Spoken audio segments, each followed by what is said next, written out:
first half of the season, the race for the National League Rookie of the Year appeared to be a two-man affair. John Peterson has done it again. Cubs win! Oh, baby, Chris Bryant! But lately in San Francisco, a third horse has emerged. Duffy, up, throwing, got it! This is amazing what this guy is doing. Led by two of the hottest young players in the game, the Giants and the Cubs are on track to battle for a wild card spot. So from here on out, every win matters. Every pitch, Got it! every run could mean the difference between hitting or hunting in October. Giants-Cubs, next on TBS. Sunday afternoon in the Second City. We welcome you from Chicago, Illinois, and just a few miles from downtown. We are at the home of the Cubs, Wrigley Field, historic Wrigley, and they are fired up for this afternoon's matchup. It's the Cubs and the Giants, Sunday MLB on TBS. And these two teams are duking it out for the wild card spot right now. Pittsburgh is the wild card #1 team. They have a 3.5 game lead over the Cubs, but then the Giants outside looking in right now, 2.5 back. Hi, everybody. We welcome you from the friendly confines, very cozy Wrigley Field. I'm Brian Anderson with the Hall of Famer Cal Ripken Jr. Great to have you with us today. We're looking forward to this matchup. Two teams playing very well, and even though the Giants have come in here and lost 3 in a row, they are the defending world champs. But Wrigley Field has that playoff buzz about it again, Cal. Well, there's certainly some excitement here, and I think most of the excitement is how the fans look at a big series. As a player looks at the big series saying, look, all of them are meaningful. We still got 40-some games to play. So there are challenges on both sides. You got San Francisco that hasn't been playing real well, hasn't been pitching real well. Do they want to come out here and just go through the motions and lose 4 games? Then you have the Cubs, on the other hand. They just can't show up and just expect to win. They still have to continue to execute. So there's both challenges on both sides that the managers have to deal with, but all these games are meaningful. Yeah, we talked to both managers. They're kind of downplaying the big game, the big series. But, Cal, it has to feel like this is the most important game for the Cubs, as opposed to the Giants, who have been there and done that. Yeah, I can make a case that it is more important for the Cubs because the Cubs have a young team. They're learning how to win. San Francisco already knows how to win. They've been there. They've won 3 World Series titles in the last 5 years. So Chicago is learning, and Joe Madden is teaching them to win. So I think it would be a big game for them to finish this off and get a sweep. It would play big down the stretch for their confidence. All right, well, we're looking forward to this one. Should be a fun series. The Cubs are going after a 4-game sweep over the Giants. We've got some time here before first pitch. So earlier today, we had a chance to catch up with Buster Posey. Cal's got that. And I sat down with Joe Madden. That's coming up next.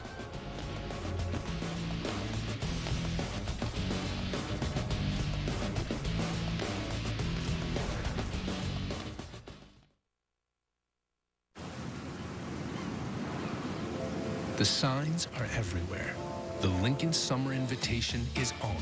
Get exceptional offers on the luxury small utility MKC, MKZ sedan, the iconic Navigator, and get a first look at the entirely new 2016 midsize utility Lincoln MKX. Your choice of MKC, MKZ gas or hybrid for $369 a month with 0 due at signing.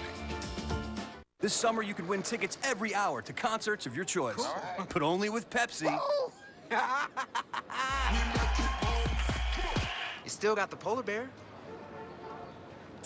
Pop open music every hour with Pepsi. Well, well, if it isn't the belle of the ball. Gentlemen, you look well. What's new, Flo? Well, a Name Your Price tool went missing last week. Name your what now? It gives you coverage options based on your budget. I just hope whoever stole it knows that it only works at Progressive.com. So you can't use it to just buy stuff? I'm sorry, Gustav. We have to go back to the pet store. He's gonna meet us there. The Name Your Price tool. Still only at Progressive.com. She after our liquid gold. Whoa, she better not be. Our claim runs straight down to the gluten-free stuffing. It's gluten. There's gold in them there shells. Liquid gold. Don't think about Wendy's spicy chicken. Don't do it. Problem is, not thinking about that spicy goodness makes you think about it even more. So think of something else, like countries in Europe. France, Austria, Hungary. Hungry for spicy chicken? See, there's no escaping it. Who falls for this stuff? And don't forget, kids get hungry too. The Detroit Tigers battle the Chicago Cubs in this 42nd World Series. My uncle, he took the goat to the World Series, and then they let him in. They asked him why. He says the goat smells. Went back to the tavern, later on the Cubs lost, and he sent the telegraph to Mr. Wrigley, who smells now.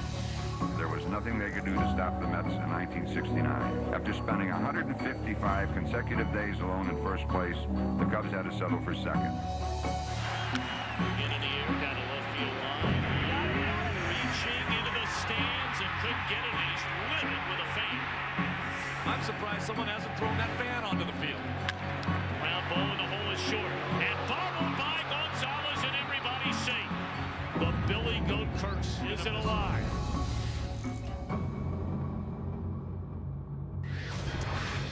Well, that is an interesting way to bring in the most positive guy in Chicago, but let's get into that a little bit, Joe. The curses of Wrigley Field, and now it's your first year here. How do you deal with that? Yeah, honestly, I respect everybody's opinion about history and what happened in the past, but I really don't think about it at all.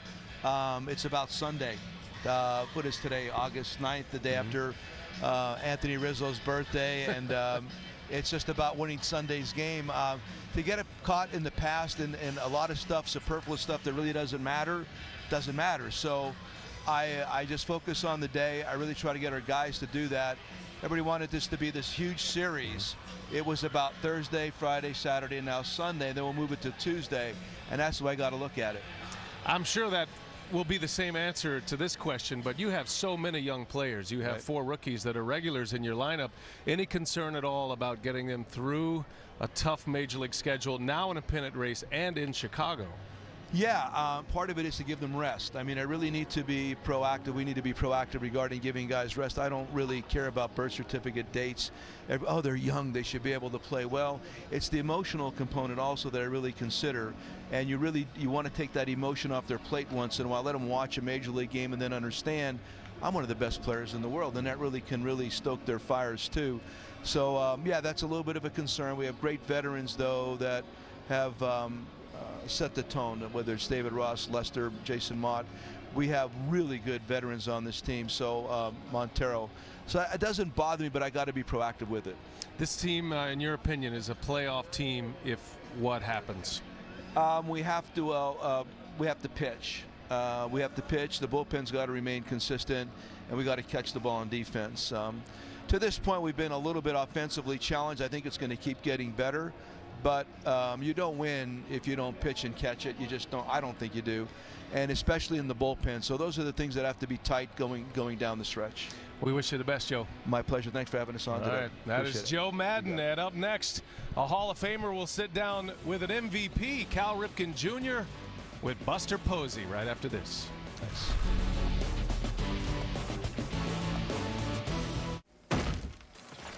In a work world,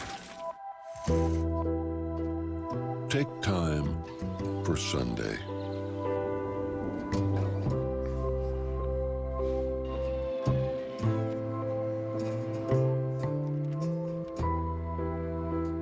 Just know that your truck has a little thing for Monday.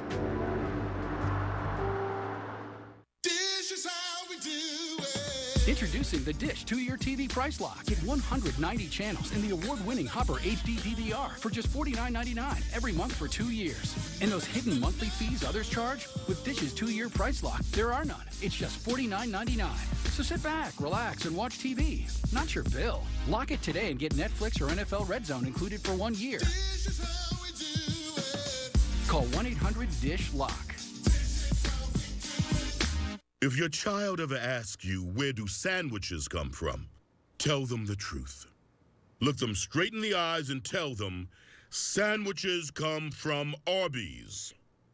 And if they ask where the loaded Italian and its many meats come from, kindly respond, what part of Arby's didn't you understand, Giuseppe? The new loaded Italian sandwich. Arby's, we have the meats.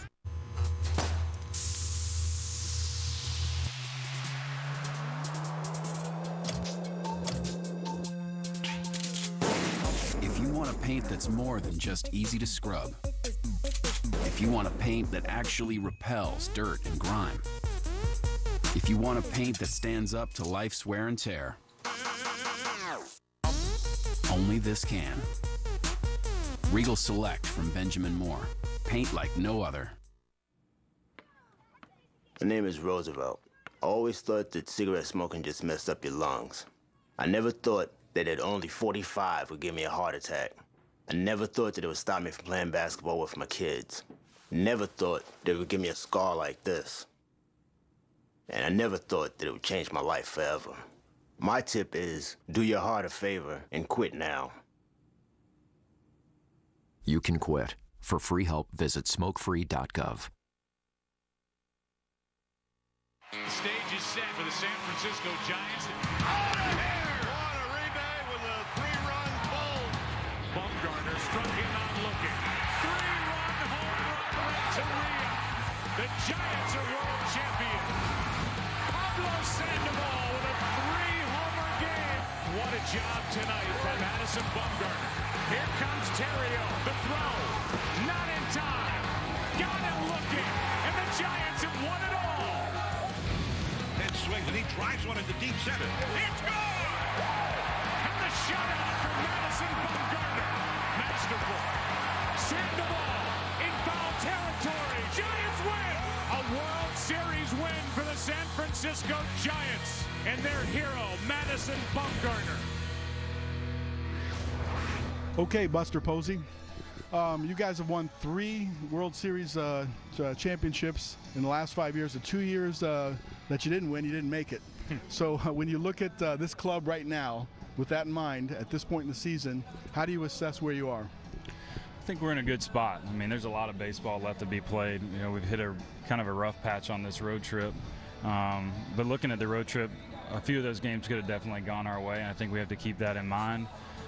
Again, there's a lot of baseball left to be played, and we just really have to, you know, put our nose down to the grindstone right now and win as many games as possible. Okay, on a personal note, from a hitter's perspective, I used to know all the catchers that made pitches look good for the umpires. I mean, Tony Pena got down on his butt and on his knee and got out there. Bob Boone used to catch balls in the end of his glove and keep his glove on the plate. Now they can measure that, and you're one of the best guys at doing it. What maybe is one of your secrets that you think that you do that somebody else doesn't? I'm not sure if I do anything that nobody else does, but it's something that I focus on. I've always focused on since I've been in the big leagues, and continually, you know, try to get better. Watch other players that I think do well at it. I think the main thing is, like you mentioned, the low pitch. You can really make a low pitch look good or bad. The big thing is just trying to be underneath that ball and present it well to the umpire without dragging it out of the zone. I didn't think I'd get any of your real secrets or whatever else. Back to you, Brian. All right, thanks a lot, Cal. The Hall of Famer and the MVP. They got a festive atmosphere here at Wrigley Field. We make our way to first pitch. More to come from Chicago after this break. Press the trauma unit 5. What do we got? BP 64 over 40. 2 units of ONET. Multiple foreign objects in the body. Scissors.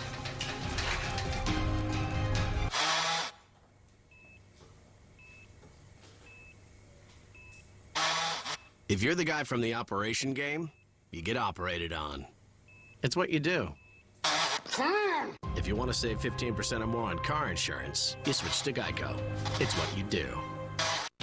I'm gonna crack like nobody's watching and eat like I skipped lunch. Why? Because Red Lobster's Crab Fest is back, and I'm diving into so much crab, so many ways. Like crab lovers' dream with luscious snow and king crab legs and rich crab Alfredo. Or this snow crab bait. Who knew crab goes with everything? Whoever put crab on this salmon, that's who. With flavors like these, I'm almost too excited to eat.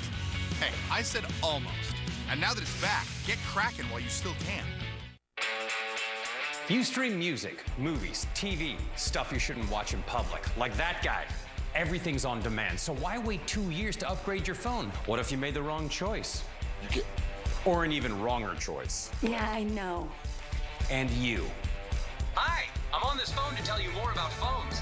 Oh, you actually chose wisely. Introducing Jump on Demand. Get the phone you want when you want, including a new iPhone 6 for $0 upfront and just $15 a month. As bourbon ages, some of it evaporates. That's the angel's share. But a richer bourbon stays trapped in the wood. We've made history by extracting it. Devil's Cut from Jim Beam. You know the best thing about summer pizza? It tastes light, it tastes fresh, and it's pizza. Try our new grilled chicken margarita pizza, a large for only $12, and add a chocolate chip cookie for only $5 more. Better ingredients, better pizza. PapaJohns.com. It's the recon mission for Tango 165. The endless search for the best berries. A midnight run for Tacos El Pastor. And the empty roads of Dawn Patrol. This is summer driving. If driving matters to you, come to the Mazda Summer Drive event, where we'll make your first 2 payments on any new 2015 Mazda.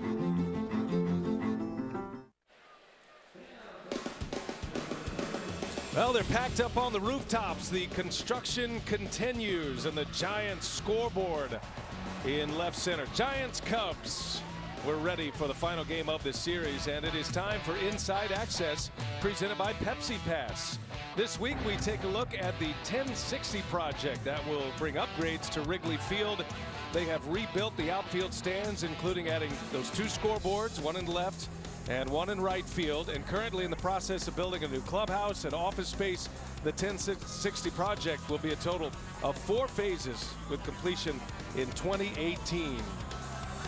1060 West Addison, the address here at Wrigley Field. A couple of Jakes going. Former Cy Young Award winner Jake Peavy, current Cy Young Award candidate Jake Arrieta. Lineup's first pitch coming next.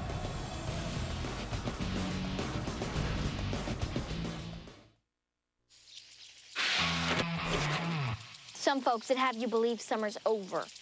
This DQ Rolo Minis Blizzard respectfully disagrees. Smooth caramel and mini Rolos. It's like a golden caramely sunset that never sets. So hold your horses, sign people, because I'm holding on to my summer. Introducing a caramel classic. We clear? The new DQ Rolo Minis Blizzard. Now every Blizzard is served upside down or the next one's free. This is fan food, not fast food. Before earning enough cash back from Bank of America to buy a new gym bag. Before earning 1% cash back everywhere, every time. And 2% back at the grocery store. Even before he got 3% back on gas. Kenny used his Bank Americard Cash Rewards credit card to join the Wednesday Night League. Because he loves to play hoops, not jump through them. That's the excitement of rewarding connections. Apply online or at a Bank of America near you. This summer, you could win tickets every hour to concerts of your choice. Cool. But only with Pepsi. You still got the polar bear? Pop open music every hour with Pepsi. She after our liquid gold. Whoa, she better not be. Our claim runs straight down to the gluten-free stuffing. It's gluten. There's gold in them there shells. Liquid gold. Dish is how we do it. Introducing the Dish 2-year TV price lock. Get 190 channels and the award-winning Hopper HD DVR for just $49.99 every month for 2 years. And those hidden monthly fees others charge? With Dish's 2-year price lock, there are none. It's just $49.99. So sit back, relax, and watch TV. Not your bill. Lock it today and get Netflix or NFL Red Zone included for 1 year. Dish is how we do it. Call 1-800-DISH-LOCK.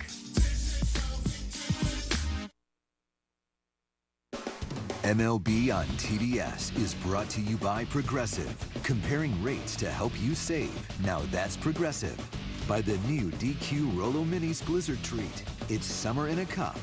By Mazda. Driving matters. And by Pepsi. Thousands of concerts, a winner every hour.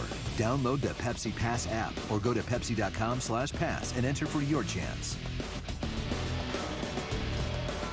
Overcast Sunday afternoon, little hazy, got some rain in the forecast. Hopefully it stays south of us. High humidity, 74 degrees. Easy to get loose on a day like this at the friendly confines of Wrigley Field. Here is the Jeep batting order for Bruce Bochy's reigning world champs, the San Francisco Giants. Aoki, Blanco, and Duffy at the top. Buster Posey, the anchor of that lineup. And behind the plate, of course, then you got Hunter Pence and Brandon Belt. And then Bochy has Brandon Crawford, Ray Adrianza, and Jake Peavy rounding out his starting 9. That will match up against Jake Arrieta. And Cal, from the Orioles to the Cubs, he found something here on the north side of Chicago, and he's become one of the dominant right-handers in the game. Yeah, Jake Arrieta always had electric stuff, and that's what you're going to see tonight or today in this game, is that he has the unbelievable stuff. His ball moves all over the place. Control was a problem when he was with the Orioles, but he's repeated his mechanics really well, got his control down, especially with the fastball, and the rest of the stuff, his curveball, his hard 90, 91 mile an hour cutter is way more effective now. So he's someone that's found himself, and Joe Madden says he hasn't found all of it yet. He's figuring out he's got all these weapons to get all these people out. He's going to get even better in the future. Well teamed with John Lester at the top of this rotation. The Cubs feel very good about their starters. Their defense is improving. Montero is here now, catching, just back from the disabled list. He just got back in the lineup yesterday, had a thumb injury. And around the infield is where the changes happen that Joe Madden's trying to improve his defense. Starlin Castro is out. He's no longer a starter at short. Addison Russell, the rookie, he plays short. That moves Chris Coughlin to second in from left field. And that opens the door for rookie Kyle Schwarber in left. So it's Schwarber and Fowler and Jorge Soler, 2 rookies in the corner outfield positions. The Cubs start 4 rookies along with Chris Bryant in that group on an everyday basis. We're ready for baseball. Nori Aoki leads off. First pitch is up and away we go from Wrigley Field. Great to have you with us. Our Sunday MLB on TBS matchup this weekend. And 2 teams that figure to be a factor all the way till the end. As Nori Aoki, little pop-up out to Russell, and that's how the day begins for Jake Arrieta.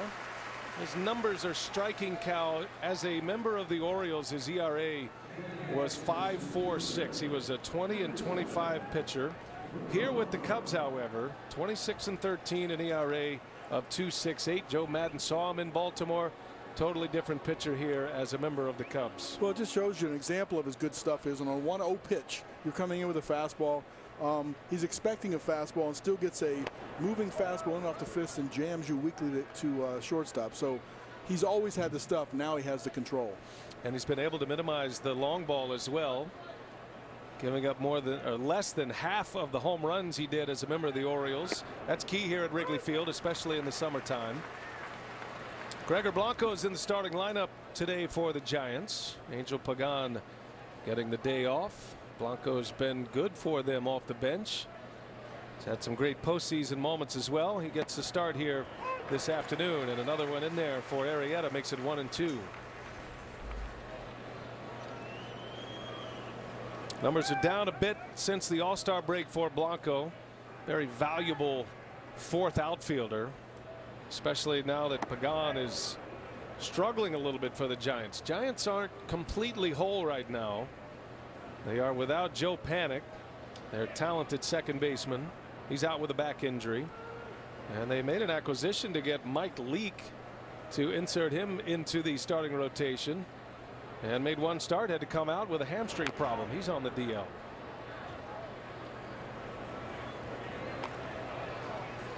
There's Angel Pagan. He'll be available off the bench. Bochy talked to us before the game about the Giants and where they are right now. They had a nice run going before this road trip began. So this is the final leg of this 3-city road trip. And a swing and a miss. Arrieta took something off, gets a strikeout. 2 up and 2 down. His first K comes to Blanco. This is just a big, sharp-breaking, downward curveball. And after you throw 95 and 96 miles an hour and a cutter on the hands, the hitter wants to speed up the bat. And now the speed and the break of the ball gets him way out in front. Yeah, the change-up pitch, not necessarily all that can change the pace. And Arrieta using it very effectively with that curveball. Here's Matt Duffy. And if you cover the Giants or follow the Giants, you know the kind of year Duffy's had. He has put himself in the picture as a Rookie of the Year candidate, might have the top 2 Rookies of the Year possibilities here in this series, and Chris Bryant and Matt Duffy. I can't help but talk about the first 2 pitches that you saw. The first one had 95 miles an hour written all over it, and it slid away from the hitter. The next one was a 2-seamer down and in, so it's the equivalent of having a really great sinker and Mariano Rivera's cutter as well. Then he drops that big curveball on you, and it's 1-2, and right out of the gate you're seeing the entire repertoire of Jake Arrieta, and they are all plus pitches, and that's why folks around here believe he has a chance to win a Cy Young Award. Yeah, from a hitter's perspective, you're going to watch this first inning and kind of see what does he have.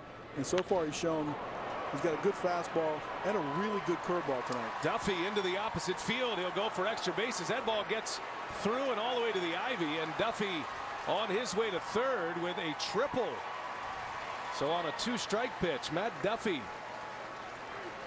with a triple into right center field, setting up Buster Posey. I think he just missed a location on this a little bit, left it out over the plate, up, and Duffy hits a nice ball in the gap, splits him, and when it gets out all the way to right center field, it's an easy stand-up triple. Duffy's having a great year. His 51 doubles, second only to Bryant among rookies in Major League Baseball. He's hitting .305 coming in. That was his 5th triple of the season. And he's at third with 2 away for Buster Posey. Posey has been terrific in spots like this. Overall, his numbers are very strong. As he rolls one to short, Addison Russell takes care of Posey, one of the better hitters with runners in scoring position. So that's a 0 for Arrieta. And now the Cubs are coming up. Scott Danshaw was never afraid of a good dare. Or even a double dare. A dare made him a legend at Brunner Valley High.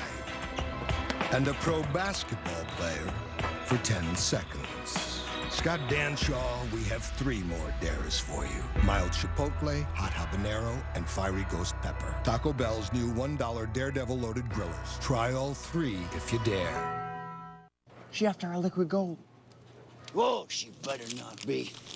Our claim runs straight down to the gluten-free stuffing. It's gluten. There's gold in them there shells. Liquid gold. This summer, you could win tickets every hour to concerts of your choice. Awesome. Yeah. But only with Pepsi. Yes! Oh. At least your name's on the bottle. Do I look like a Larry to you?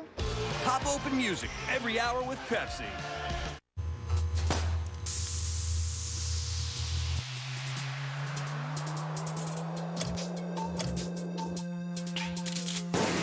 If you want a paint that's more than just easy to scrub, if you want a paint that actually repels dirt and grime, if you want a paint that stands up to life's wear and tear,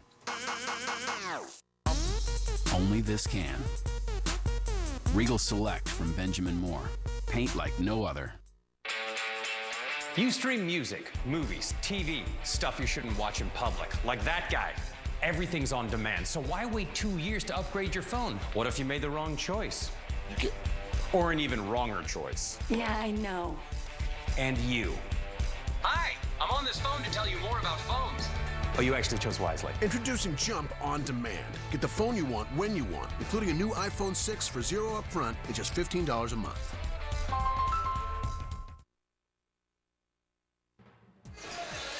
Here is Joe Madden's Jeep batting order for the Chicago Cubs. Fowler, Schwarber, Coughlin at the top. Anthony Rizzo, 76 home runs going back to the 2013 season.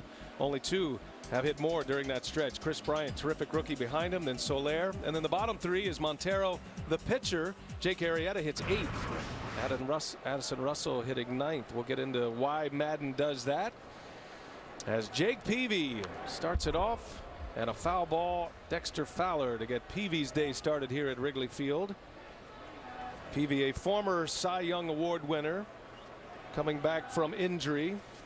He made 2 starts to begin the season in April. He's made 6 starts since coming back from the disabled list, Cal, and he's been pitching well for the Giants, and the Giants need starting pitching right now. Yeah, we talked about Arrieta's stuff. Jake Peavy doesn't have the same electric stuff that he once had, but I tell you what, he has all the same competitiveness, his grit. He grunts on every pitch. He's figured out how to cut it, sink it, change speeds off of it. So he's every bit the competitor he was, and he is throwing the ball very well right now. Had lower back and hip problems that knocked him out. He missed nearly 3 months, did Peavy, as Fowler checking on that call. Well, Fowler's got a long streak going, reaching base, 22 in a row at this point. Had a big game on Friday, game 2. The Cubs have won the first 3 games of this series, and they're going after a 4-game sweep. Fowler had 3 hits on Friday. He is among league leaders in runs scored. This Cubs offense that's been a bit inconsistent this year, but finally, as the lineup has gotten settled and Joe Madden has made a couple of changes in there, namely Kyle Schwarber, this offense really starting to hum along right now. And Fowler is second in the National League in runs scored. He has 70 runs scored this season. Cubs have an excellent pitching staff, very good starters, and now their offense that's been hit or miss. Remember, they got no hit by Cole Hamels here at Wrigley Field just a couple of weeks ago, but they're on a good run right now. They've won 9 of their last 10 ball games. They've had 5 consecutive games, Cal, with 5 or more runs scored, so their offense starting to fall in place. Well, it is contagious, and it does take the pressure off the rest of the hitters. Certainly, I've been on offenses that have started slow during the season, and it feels like you have to try harder to get out of that rut. When everyone starts swinging the bat well, everyone just stays within themselves, and then you start to see what they can really do. Derek doesn't have the classic swing of a leadoff hitter.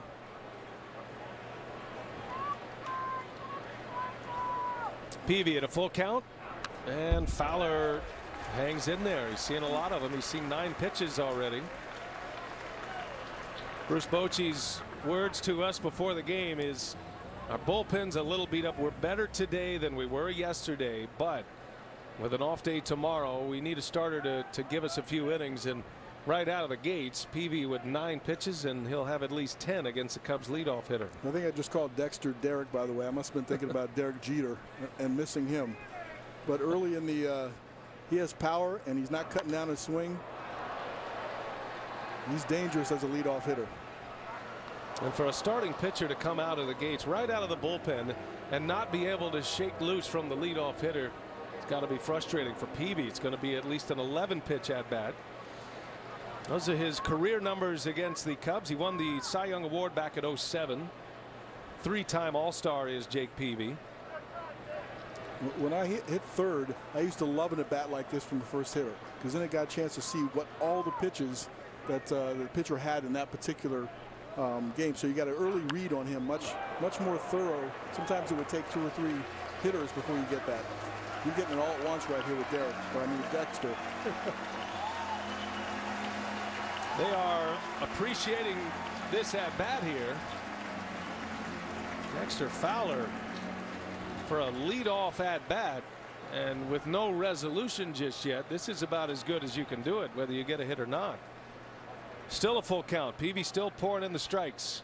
Pitch number 12 of the at bat, and a strikeout. He finally got the gum off the shoe, and Fowler is retired but gets a hand on his way out.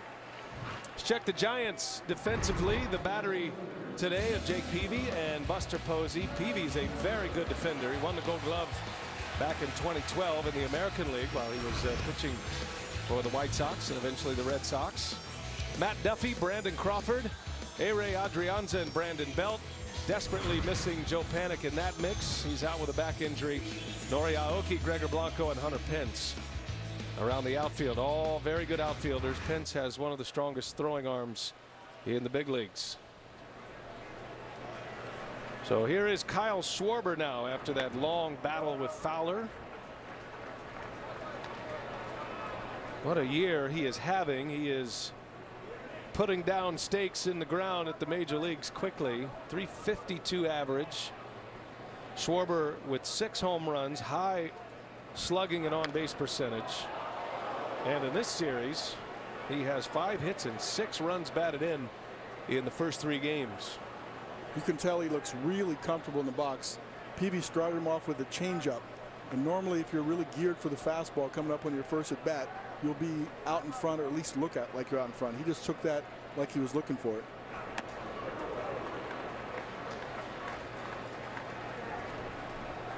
For Schwarber, this is only his 28th game in the big leagues. Brought him up to DH first, sent him back down to AAA Iowa, and then he came back, and he's here for good now. Great numbers since the break. He's been a big part of this resurgence for the Cubs, this hot streak that they've been on.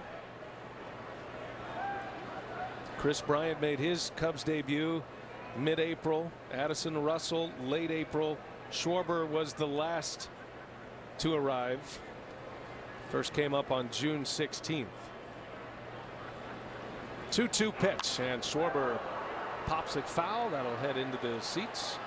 Not a whole lot of territory here. And it's a pretty mild summer day at Wrigley Field. You always check the flags to see how it's going to play. It's pretty true with the winds. You don't get the swirling effect. So when the flags are showing the result of the wind blowing out, it usually blows out. I'm wondering with the big screen TVs and the big boards out here. I know in Memorial Stadium years and years ago, when they put a big board out in right center field, it changed the wind currents. And so this ballpark is famous for the wind currents, and I'm wondering how that might have an effect, if any. 2-2 to Schwarber, and that one misses low and away. And another full count for Peavy, who is racking up a boatload of pitches here in this first inning. He's faced just 2 batters. Dexter Fowler had 7 foul balls in a 12-pitch at bat. And this is pitch number 19 of the inning already. Schwarber fouls it away. So when you see a lot of foul balls right out of the gates, does that tell you anything about the pitcher? Well, I was just thinking about that myself. I was thinking Jake wishes that he had the same stuff he had 5 years ago, because he could just rear back and throw it past you. Normally it means that he's making good pitches on the outside part of the plate. He's changing pitches. There's not a guarantee on 3-2 here that you're going to get a fastball, so the hitter is going to be a little more defensive. And Peavy misses with a breaking ball, and Schwarber draws the walk. That's one of the areas that has been so impressive with this young hitter. Schwarber's his plate discipline, and he draws the walk with 1 away to bring up Chris Coghlan. 4 walks, last 31 2/3 innings pitched. Peavy's been going along great for the Giants. His last 6 starts, he's got an ERA of 2.63. Has a couple of wins in that mix as well. All of those starts since coming back from the disabled list. Well, the good news for Peavy is that he is commanding all his pitches. And the low walk total over those 30+ innings is indicative of that.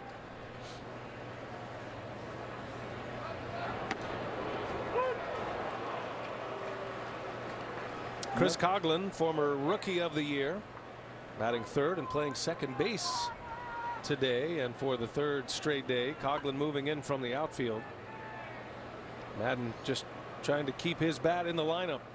Chris wasn't too happy with that high changeup called for a strike. Or maybe he was wishing that he swung at the high changeup.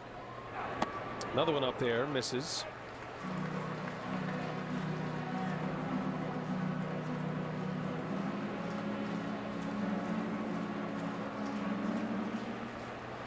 Well, it'll be interesting to see how Coghlan swings the bat. That he's made another position change. He's been extremely flexible. I would imagine he's a manager's dream, because he does hit. He's got some pop. He's got 11 home runs this year. He's in a pretty sweet spot in the batting order, hitting in front of Anthony Rizzo. You don't see a lot of 3-hole hitters move around defensively as much as Chris Coghlan, but started the year as the left fielder. He's played a little third base, and now he's playing second base with the move of Castro off the shortstop position. Well, that's been a trait of Joe Madden when he managed with Tampa. He would move guys around. He would not be afraid at all. And many times when you do that, you got to be cognizant of the fact that if the player is feeling uncomfortable, his offense might struggle because the concentration then is out of balance.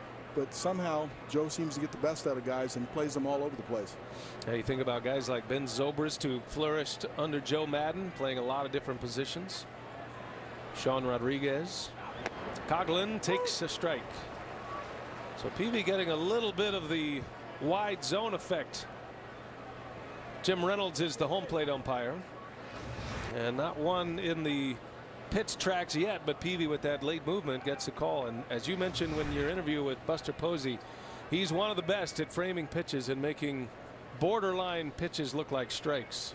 That pitch was definitely outside, but he made it look like it was right on the corner. And another one. Down goes Coughlin, hit the spot. Posey stuck the landing, and a strikeout for Jake Peavy, his second. Now, I don't blame him here. This pitch is a backdoor cutter, slider, breaking ball. Seems to go around the plate, doesn't get back to the plate. And as a hitter, you're walking away thinking, man, I didn't get a chance. First one was high, second one was outside, and I got rung up on that. A good hitter will say that wasn't my fault, and then not let it affect him. Sometimes an emotional hitter would go up there now and expand and get outside of how he's going to play. I hope he just realizes that I didn't have a chance on that at bat. So Coughlin is out, number 2. Schwarber still at first for Anthony Rizzo. Stands right on top of the plate. He dares you to pitch inside, as Rizzo had a big swing. And that's the thing about that stance and where he's positioned in the batter's box. He can easily pull outside pitches. Not that he can't go the other way either, but he is a major power threat, is Rizzo. He has 21 homers. That's top 10 in the league. He also has 28 doubles, which is good enough for third in the National League.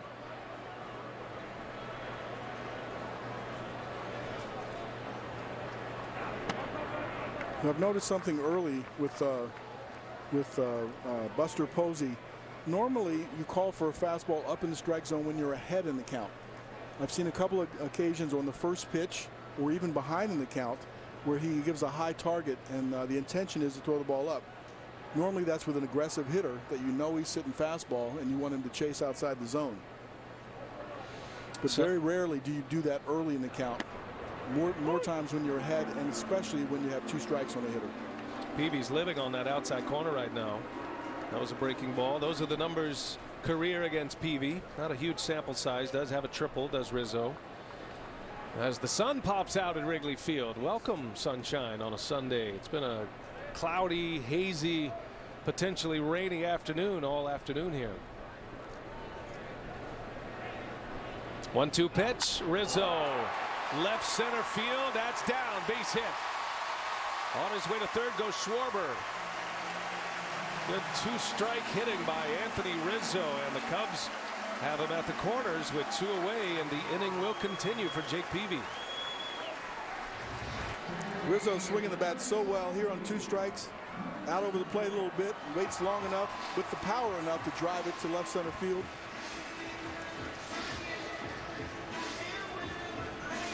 An inside out kind of swing, but that comes from letting the ball travel, seeing a little longer, and putting a nice short swing on it. Well, what a year he's having, Anthony Rizzo. He is the backbone of this Cubs lineup. And now the terrific rookie Chris Bryant. Both Rizzo and Bryant made the All-Star team this year. And Rizzo fouls one off. That's a heck of a 2-seamer right there. He waits. He likes the ball out over the plate and has a slight uppercut in his swing. So to counter that, Jake Peavy is trying to go in with the 2-seamer. 30 pitches for Peavy. This is a tough start to a game, whether he puts up a 0 or not. He has expended a lot of energy out there. There's a nasty breaking ball. Bryant cuts it loose. 0-2 the count. These are always fun matchups. Veteran pitcher Peavy, as Cal mentioned, does not have the stuff he did during those great Cy Young years. The year he won the Cy Young, he led the league in strikeouts and wins and ERA, the pitcher's triple crown. But now he's a veteran guy. He goes to the toolbox quite a bit, and you got a young, powerful hitter at the plate. even with the 31 pitches, there's a lot of positive things that Jake Peavy has done in this first inning. First and third, 2 away. Bryant pokes one, shallow right. Penn's coming on, out of fall, base hit. Schwarber is in. Bryant just muscles one into right field, and the Cubs strike first here this afternoon, 1-0.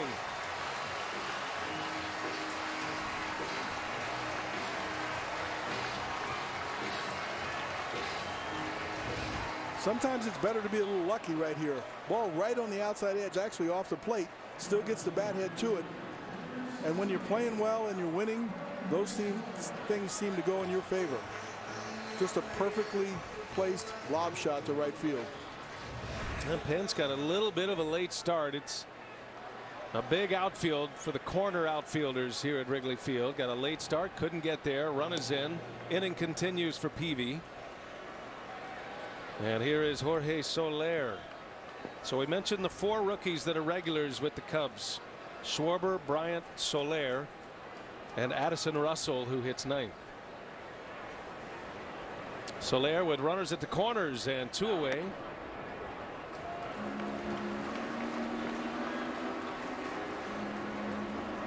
Peavy is a very emotional pitcher. It's always served him well through the years. You can usually see what the emotions are with Jake Peavy, and you can tell he's trying to keep it together here in a very long first inning. It is a nightmare scenario for Bruce Bochy and the Giants to have to make an early pitching change here. Not saying he's going to make one in the first inning, but if he's got to go get Peavy early, 4th, 5th, then the Giants are in trouble with their bullpen. Bochy's been trying to find a spot to give some of his relievers a breather. He has not been allowed to play matchup very often here lately. The starters have not gone deep in games. That's a strike right on the edge. Yeah, no matter how good you are at matching up and preserving those arms out in the bullpen, it still falls on the starting pitchers to get you to that point where you can make those decisions. See Peavy react after that called strike. He's living on the edges. Soler, a wave and a miss. Another breaking ball. That was a little slower variety. That was the bigger breaking variety. More like a curveball that time. Took a little off of it, about 83 miles an hour. The other one's about 89, which is pretty significant when you see the spin for a hitter. Cubs have him at the corners. They have a run in. 2 hits and a walk. Peavy has 2 strikeouts. And that one just missed. That's one of his, according to the pitch tracks, one of his better strikes of the inning, but he doesn't get the call on this one. That one had some impressive life on it. Yeah, a lot of late movement. 2-seam up in the zone that came back to the corner, at least on the strike box. We had it on the corner. So it's another 3-2 count. Runner takes off. Soler rolls one to third base, and the sure-handed Duffy makes a play to end the inning. That was a grind for Jake Peavy. 37 pitches. Cubs lead 1-0 at the first. The signs are everywhere. The Lincoln Summer Invitation is on.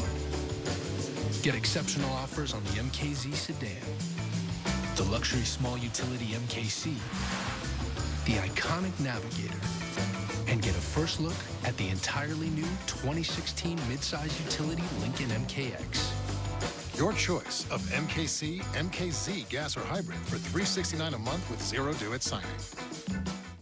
Don't think about Wendy's spicy chicken. Don't do it. Problem is, not thinking about that spicy goodness makes you think about it even more. So think of something else, like countries in Europe. France, Austria, Hungary. Hungary for spicy chicken. See, there's no escaping it. Who falls for this stuff? And don't forget, kids get hungry too. And Paul supported President Obama's negotiations with Iran. I'm kind of one of the senators who's in favor of negotiations with Iran. I've been a big proponent of negotiation. Actions have consequences. Now Obama has made a nuclear deal with Iran, lifting the ballistic missile embargo and giving them a path to nuclear weapons. Call Rand Paul. Tell him to stop siding with Obama and to stand up to Iran. When we created the Silverado Rally Edition, we figured, why stop there? These 4 new Silverado Special Editions are just the beginning. From the fastest growing full-size pickup brand of 2015, Chevy's Silverado. Or choose the Silverado All-Star with a total value of $8,000 when you finance through select lenders. And find your bonus tag and get $2,000 cash allowance on select Silverado crew cabs in stock.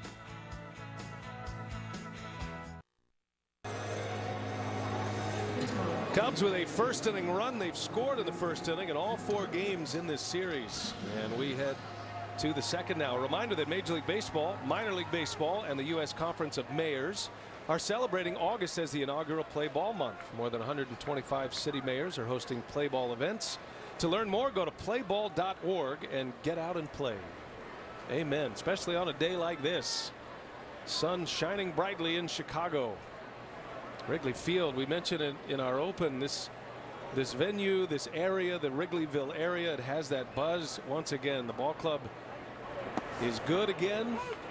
They are contending right now in the second wild card spot. 2 wild card teams make it. And it is the Pirates and the Cubs in there right now. The Giants are 2.5 back. Hunter Pence breaks his bat, rolls one over to third, and Bryant will make the play for out number 1. I think Arrieta broke his bat, actually. I can't help when I think of Roy Halladay watching Arrieta. Yeah. Because he was one of the early guys that could control, besides Maddox, but could control with velocity a ball that 2 seams and a ball also that cuts without losing much velocity. And as a hitter, you got to pick one or the other. Well, they put the shift on defensively for Brandon Belt. Power hitting first baseman who shows bunt. That was the shift checker, I'm guessing. Every now and then Belt will drop a bunt down to try to skew the defense a little, but it rarely works. It's a good strategy if they're going to do that. Learn to push one out there. Well, a big swing and a miss. 0-2 the count on Belt. Arrieta pouring in the strikes. And I would think that Belt analyzed it by saying, this guy's got some really good stuff out there. Let me start it off by just pushing the bunt on that side of the infield. Working quickly, the 0-2 pitch. So Jake Peavy, it took him 37 pitches to get through the first inning. Here's Arrieta working in inning number 2. He has 18 pitches thus far, 14 strikes. He's got all of it working right now. Good numbers for Arrieta after the Cubs score those all-important shutdown innings.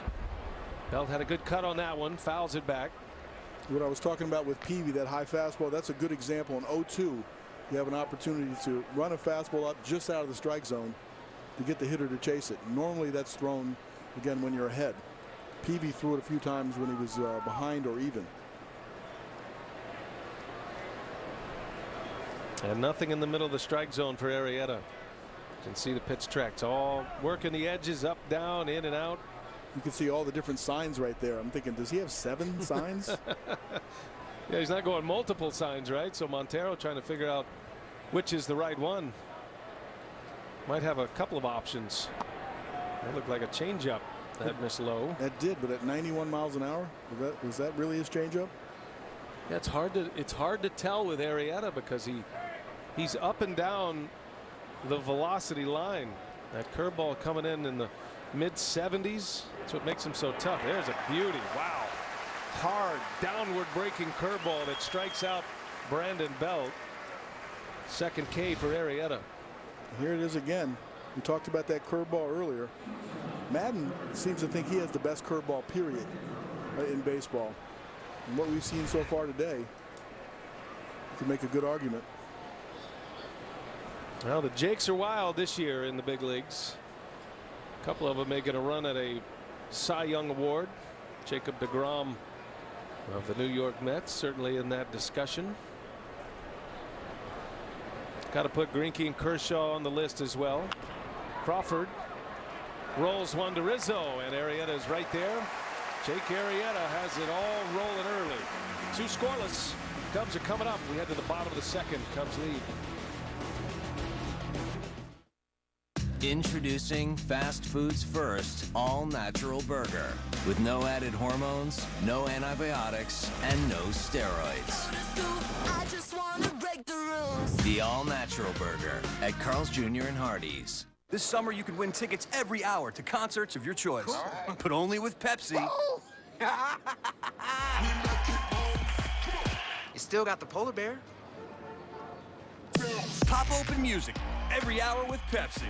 This is how we do it. Introducing the Dish 2-year TV price lock. Get 190 channels and the award-winning Hopper HD DVR for just $49.99 every month for 2 years. And those hidden monthly fees others charge? With Dish's 2-year price lock, there are none. It's just $49.99. So sit back, relax, and watch TV. Not your bill. Lock it today and get Netflix or NFL Red Zone included for 1 year. This is how we do it. Call 1-800-DISH-LOCK. As our bourbon ages, a small amount evaporates. This is the Angel's share, gone forever. But some liquid stays trapped deep inside the wood. This is the Devil's Cut. We've made history by extracting it. A richer, full-flavored bourbon. Devil's Cut from Jim Beam. She after our liquid gold. Whoa, she better not be. Our claim runs straight down to the gluten-free stuffing. It's gluten. There's gold in their shells. Liquid gold. When outfielder Adam Jones isn't playing baseball, he uses MLB.com at bat to watch baseball, read about baseball. I'm going to nasty. And listen to baseball.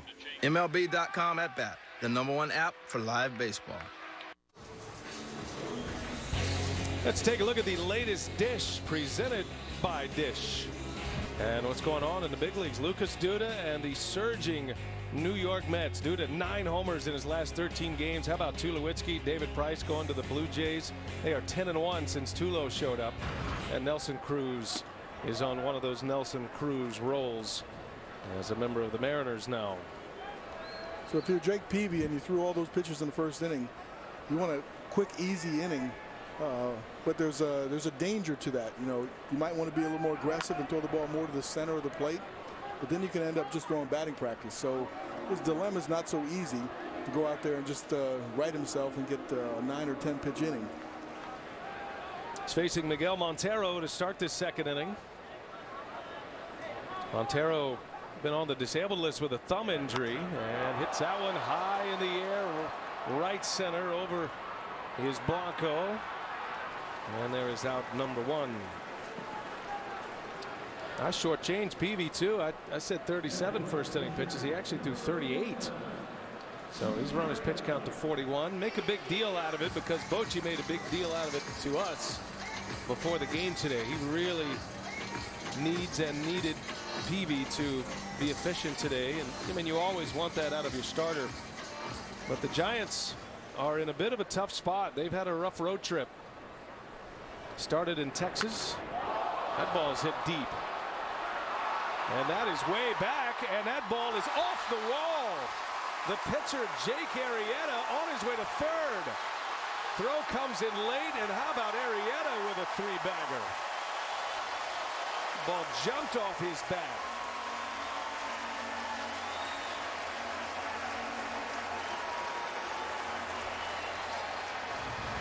I was just ready to look up whether does he swing the bat all right or not, and then the question was answered. Fastball out over the plate, just out of the reach, and you can't come crashing into that wall because it's ivy, and behind that ivy it's very hard. Arrieta now has 7 hits as a member of the Cubs. He came in with a batting average of 128, but he's getting some hits. And he strikes in a big way. That was unexpected. So here's Addison Russell. If you're just picking us up here and you don't follow the Cubs a great deal, Joe Madden, with Russell now a part of the big league club, he's hitting 9th. And he has the pitcher PV batting 8th, or rather Arrieta batting 8th. And he was telling us before the game, one of the main reasons he does this, he believes, Joe Madden believes, the best way to develop a young hitter is to put him in either the 2 spot or the 9 spot. As Russell pops it foul, that'll end up in the seats. Yeah, I'll get with that in a minute. It's important to note that the infield is playing in. It's actually playing halfway in. Now, I'm not fully on with halfway in. As a shortstop, I always thought I had the angle when I'm all the way in, and I had the reaction time when I'm all the way back. And sometimes you felt like you're in the middle of no man's land when you're halfway. But different philosophies for different teams. Jake Arrieta is not going to be a fast runner coming down the line, and they think they can give a little more range to the middle of the infielder and deter him from running. But I never liked it. Well, it is the pitcher running at third base, but a very athletic pitcher in Jake Arrieta. And Russell trying to bring him in. That's in the air to center. Should be deep enough. Blanco's got a pretty good arm. He takes it on the run. The throw in. Arrieta will score easily. And the pitcher with a triple ends up scoring a run on a sac fly by the 9-hole hitter. And that could not have worked out better for Joe Madden in this interesting National League lineup. Again, trying to hit the ball to the middle of the field and trying to get it in the air to drive the runner in. Hit it to center field. Plenty of distance to get Arrieta in for third. Arrieta was 0 for 27 in his first 12 starts as a Cub, but he has 7 hits in his last 9 starts, including a home run and now a triple. And he scores the second run. 2 men are out. Bases are clean. Top of the order in Dexter Fowler.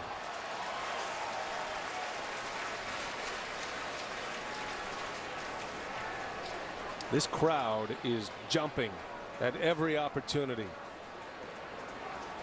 Got that feeling back at Wrigley Field. Their postseasons have been few and far between, but Cubs, I think most felt next year was going to be their year, but Joe Madden said from the jump, we think we can contend this season, because he knew the starting pitching was going to be in place for him, and that's really what keeps you in a pennant race or not.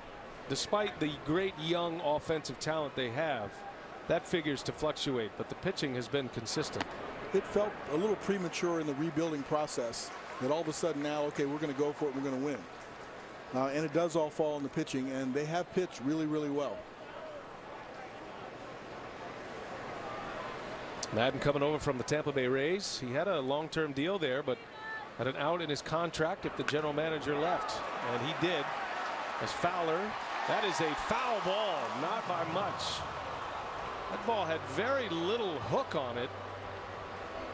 And when it left the bat, it looked like it was easily going to be foul, but it ended up straightening out, almost landed fair. Yeah, the reason it doesn't have much spin on it is he got jammed on the ball. So the ball, he pushes it out inside. If he gets the bat head on it and hits it out front, it produces that hook spin. But by hitting it a little bit back and jammed it, it just pushed it down the line. Almost stayed fair.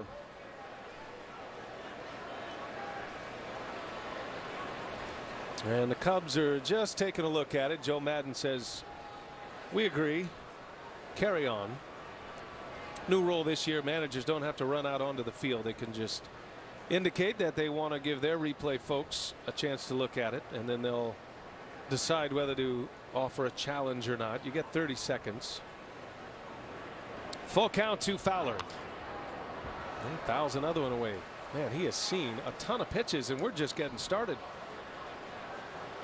It was interesting during the replay process last year that a manager would walk out so he could stall long enough to get a signal from the bench.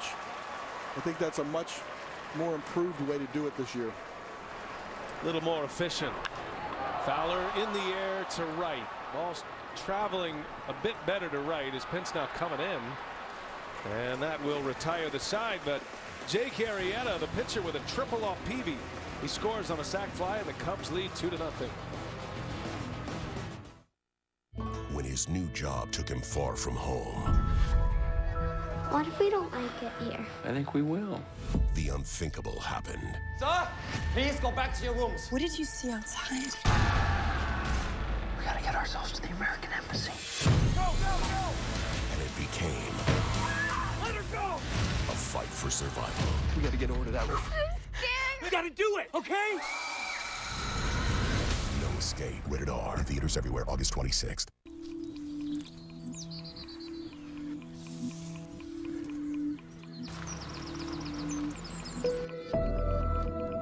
If you want a paint that's tough enough to protect from the elements, if you want a paint flexible enough to survive the subtle cracking of time, if you want a paint that gives you a lifetime warranty, only this can. Aura Exterior from Benjamin Moore. Paint like no other. Nice! Chevy's got 3 great deals to choose from this summer. Which works the best with your budget? I'm drawn to the 0%. $1,000 cash back. I've never ever thought about leasing a car until I saw that deal. Which one's your favorite? 0%. $1,000 always looks nice going in my pocket. Sorry, I changed my mind. Now let me tell you something that's super cool. You can choose any one of these deals on any of these cars. Seriously? It's gorgeous, man. This is a nice car. Oh, I liked this stitching. It's an easy choice. Find your tag and choose your deal for an extra summer bonus. Yeah, this thing's pretty sweet. People make mistakes. We'll help undo your wireless ones. Just bring in your bill, and we guarantee we'll beat the price on your current Verizon or AT&T plan. If we can't, you'll get a $50 promo card. Plus, take advantage of our unlimited contract payoff. Don't let your next mistake be missing out. Undo your contract. Switch to U.S. Cellular today. Cubs have jumped out to a 2-0 lead over the Giants. Top of the third, and a reminder to watch the PGA Championship from beautiful Whistling Straits in Kohler, Wisconsin. It begins this Thursday, August 13th, 2 p.m. Eastern on TNT, the 97th PGA Championship. A bunt attempt, and that's a good one out to short. No play anywhere. So that'll be a base hit for Arrieta. Well-placed bunt. He's filling in for Joe Panik, and it's the second Giants hit. Now I'm trying to figure out whether he tried to do that or not. Because if he did, that's perfect. At this point, there's no way he's going to say anything other than he tried to do that. Because you got the third baseman pulled in, you've got him drawn in, and with the shortstop playing deeper, that's a place that you can get away with that bunt. But it's very rare that you do that. Tony Fernandez, Alfredo Griffin used to try to do that quite a bit. Does give PV a chance to bunt him over. PV's given up a run in each of the first 2 innings to the Cubs. RBI from Bryant in the first on a little flare, and then a sac fly by Addison Russell last inning. Adrianza runs well. This Giants ball club is one of the top offensives in all of baseball. They are in most of the major offensive categories in the National League. They are a top 3 offense. Second in batting average, only behind the Colorado Rockies. You put the Coors Field effect into that a little bit. They lead the National League in home runs since the All-Star break. They lead the National League in overall hits as well. So batting average, slugging percentage, on base, runs per game, Cal, they're all 1, 2, or 3 in those major categories. I think the most impressive thing about them is they're a good clutch hitting team. It's their overall approach. They hit some home runs, but they're not wild swingers. So when it comes time to drive in a run, a 2-out run from second base, they are content with waiting a little longer and using the big part of the field. Very disciplined that way. Saw Buster Posey over there having a chat with Bruce Bochy. You wonder if that has to do with Peavy while Peavy's at the plate. Is Bochy checking on Posey to see what his stuff is like? And Dave Righetti, the pitching coach, involved in that discussion. You don't want to necessarily have that conversation when the pitcher's sitting right there. I think most of the time the pitchers like to sit in the other end of the bench so that they don't hear any of the conversations going on. But I don't know whether he's saying, okay, I don't know what fingers to put down where Dexter doesn't foul the ball off.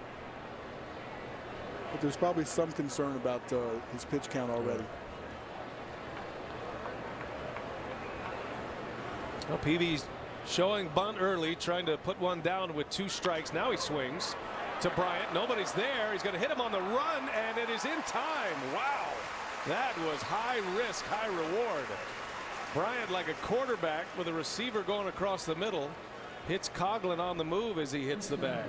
This is really interesting. By squaring around, even with 2 strikes, Coughlin cheats towards first base because that's his responsibility to cover first base when everyone comes in to field the bunt. And swinging again, that was a real risky play, especially with a lead. You might want to just take the out at first base. It's got to be a difficult thing to throw to an empty space, isn't it? Yes. Coughlin moving in from left field, still finding his way back at second base. He played there a lot in the minor leagues. He was in the Marlins system back then. He moved to third, or from third to second, because of Miguel Cabrera's emergence, and then they eventually moved him into the outfield, center field mostly, and it's come full circle. Now he's back at second base. Oh goodness, Aoki hit in the helmet. Aoki is down. I think it caught more helmet than head. Let's hope.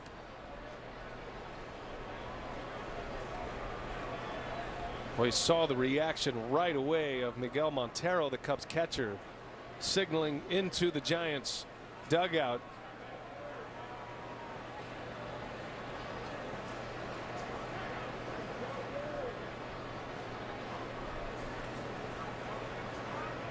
Aoki has his translator there, Kosuke Anaji.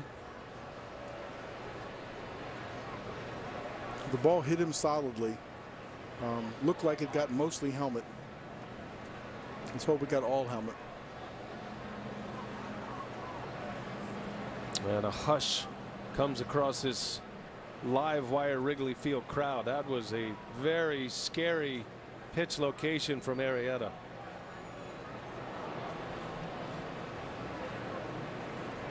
Communication between the athletic trainer, the translator, and the player.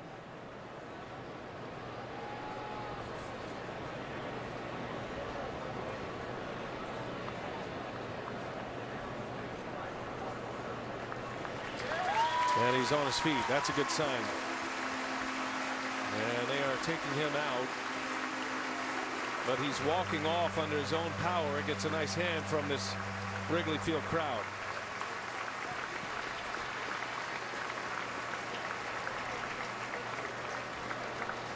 So the Giants are going to make a substitution here, and let's take another look. Looked like a cut fastball hit him right in the crown of the helmet.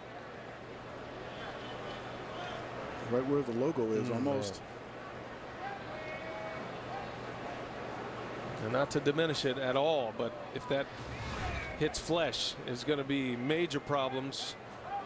Hits the helmet, he's able to walk off under his own power. Obviously accidental. It was a fastball, a cutter, that kept coming in towards him, and he just couldn't get out of the way of it. Angel Pagan will come in to pinch run and will remain in the game. I'm guessing he'll come into play center. That'll move Blanco to left. So a fielder's choice allowed Peavy to reach after the infield hit by Adrianza. Now a hit batter. 2 on for the Giants. And Gregor Blanco coming up. We'll try to get you a report on Aoki as soon as it becomes available.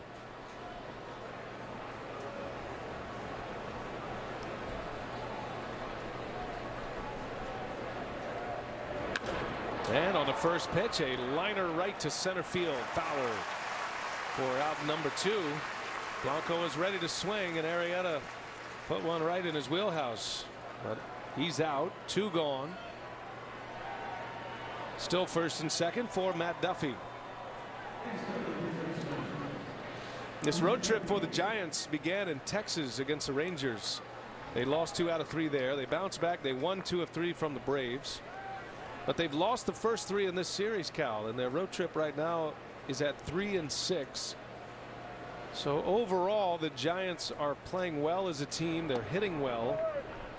Their ball club for so many years, and certainly through the 3 World Series championships, was hinged on great pitching, and they feel like more of an offensive team this year than a great pitching team, although they still have Madison Bumgarner at the top of their rotation.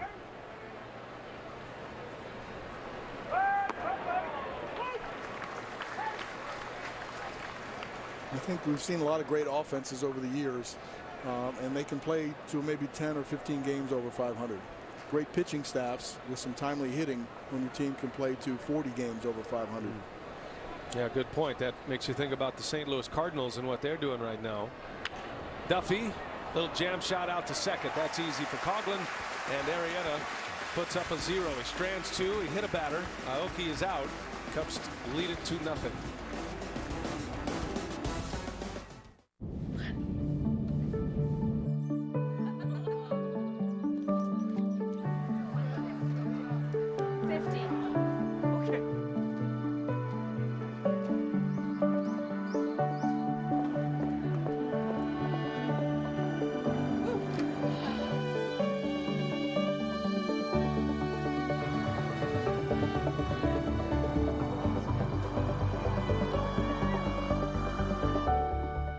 This summer, you could win tickets every hour to concerts of your choice. Awesome. Yeah. But only with Pepsi. Yes! Oh. At least your name's on the bottle. Do I look like a Larry to you? Pop open music every hour with Pepsi. It's the recon mission for Tango 165. The endless search for the best berries. A midnight run for Tacos El Pastor. And the empty roads of Dawn Patrol. This is summer driving. If driving matters to you, come to the Mazda Summer Drive event, where we'll make your first 2 payments on any new 2015 Mazda. Before I pitch, I hit Subway for my go-to. Fresh made turkey and cheese on 9-grain wheat, followed by a steady diet of fastballs.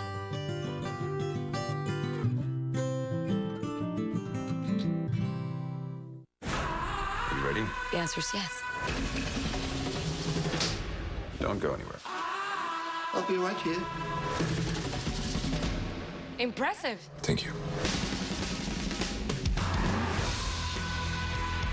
Those are the words we've been waiting to hear. Loving your work, cowboy. Come on! The Man from U.N.C.L.E. How's that for entertainment? Very good. August 14th. Experience it in IMAX. Rated PG-13. Cubs on top at Wrigley, 2-0, looking for the 4-game sweep of the defending world champions. He's got the best delivery in late night, according to Conan. Watch Conan all new weeknights, 11:10 Central, only on TBS. He gets to write his own promo copy. Now, some rain in the area. That's mostly haze, I think. The clouds are hanging low today. On a Sunday afternoon, Pagan will remain in the game, and he'll play center field. That'll bump Blanco over to left as Nori Aoki, hit by a pitch on the helmet, is out. I would imagine there'd be a concussion test involved, and if we get any updates, we'll pass it along. Kyle Schwarber leads off for the Cubs. 2, 3, and 4 coming up against Jake Peavy, who's labored a little bit to get his day started. Schwarber walked and scored in the first inning. Played his college ball at Indiana University down in Bloomington. He's originally from Ohio and then went to Indiana to play college baseball. He was drafted last year, the 4th pick overall by the Cubs last season, and here he is in the big leagues, not just getting his feet wet. He is a major contributor at this point, and on most days for Joe Madden, he's hitting second in the lineup, and because he's hit so well, he's forced the manager's hand a little bit. He's had to keep him in the lineup. He's a catcher by trade, but he's been playing a lot of left field lately.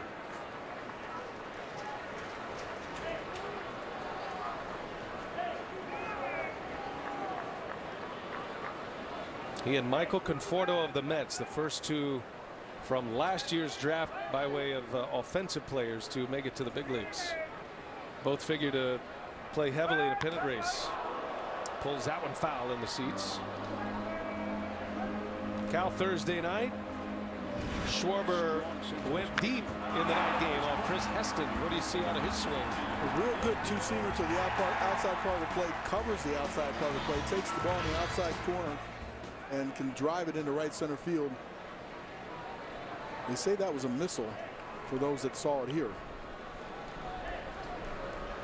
Peavy with a 2-2 count, and Schwarber a swing and a miss. Peavy strikes him out. Went with that slow curveball and picks up another K. He does have 3 strikeouts. Needs a clean inning. This was just in the perfect spot. He had thrown a couple of sliders or cutters in there. And then he came back with a bigger breaking ball, a little slower breaking ball just under his hands. First strikeout since Peavy punched out Coghlan looking in the first inning.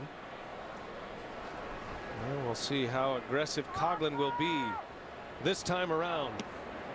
Peavy gets one in there again. Coghlan had to feel like he didn't see one pitch in the strike zone his last time up, and yet he struck out. Peavy got the edges. I always wondered, if you're a hitter and that happens to you, do you go up there and say, all right, I'm not letting the umpire determine this next at bat? Many times you make the mistake of doing that, and you go up there and then you get yourself out, and then you got to deal with yourself in the dugout by going up there to swing. So I'd rather have me get myself out than the umpire get me out. But in the end, you still have to get a good pitch. Don't change a thing about how you approach it. It does you no good to swing at balls that are not over the plate. Ball and 2 strikes on Coghlan. Fouls it away. Hanging in there. Coghlan doesn't necessarily have the pedigree as a 3-hole hitter in the big leagues, especially for a contending team, but it works well in this lineup. And Madden raves about Coghlan, not just his versatility defensively, which he's shown, but his at-bats, his willingness to get deep in a count. He does bring a little power to that 3 spot. But most National League teams, especially contending National League teams, have that dominant presence as a 3rd place hitter. That's not the case here. That presence is 4th and starting to emerge as 5th in Rizzo and Bryant.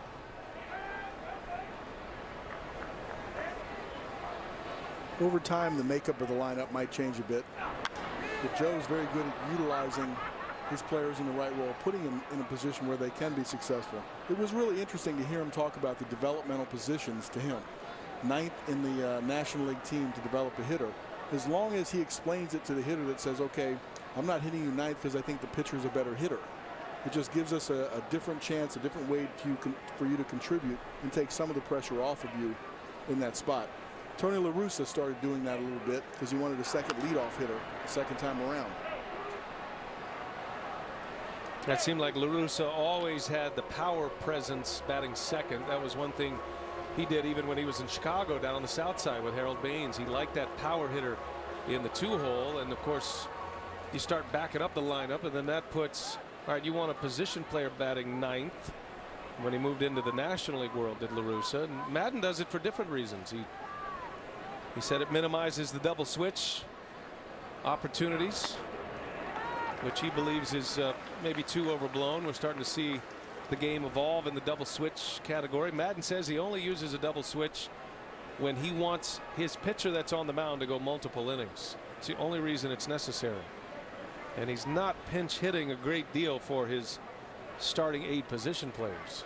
Yeah, and when you do make a double switch, you have to take one of your players out to change the order in which where the pitcher hits.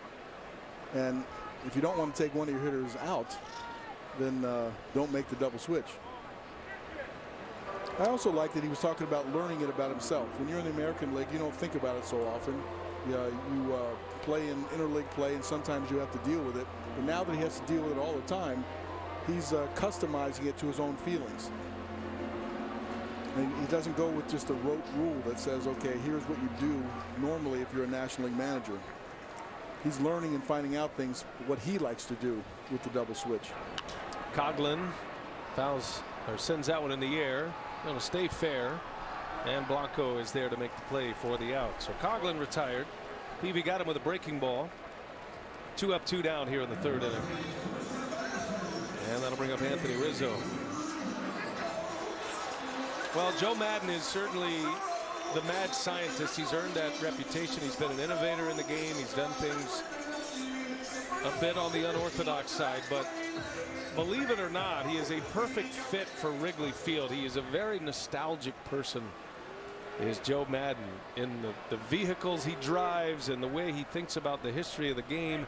He's a long-time baseball man, started as a coach and a minor league manager, an organizational guy. And yes, he's developed this reputation as this innovator, and he's had a great run as a manager, but that's not all he is either. And it makes it work here. It's kind of the perfect storm of a manager for what they have going on at Wrigley Field.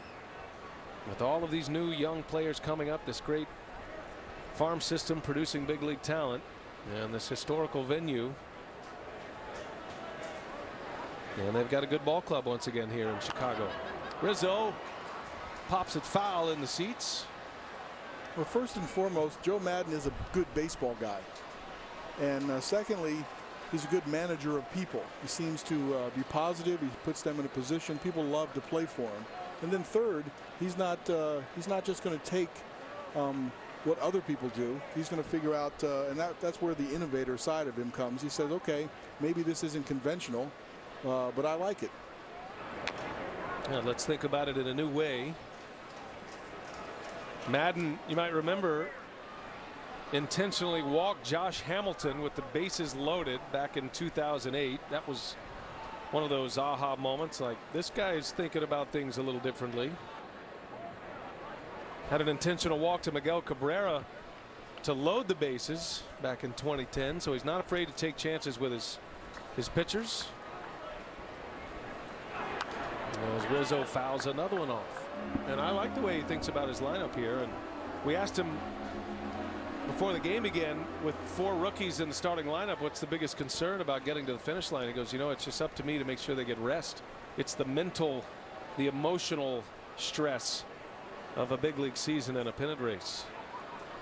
So far, so good for him. That is a concern, because when you experience the long season for the first time, you realize how long it is.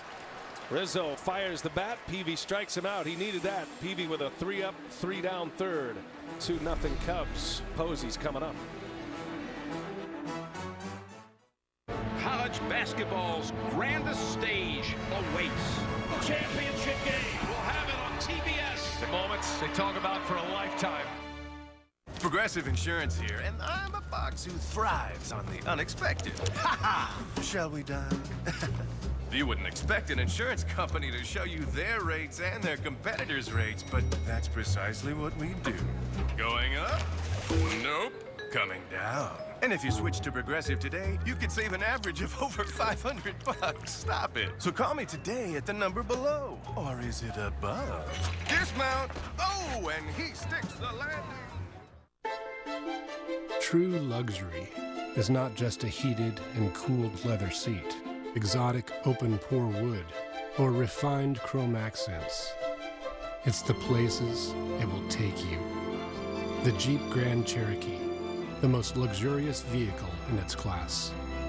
Get 0% APR financing on the 2015 Jeep Grand Cherokee, the most awarded, rewarding SUV ever.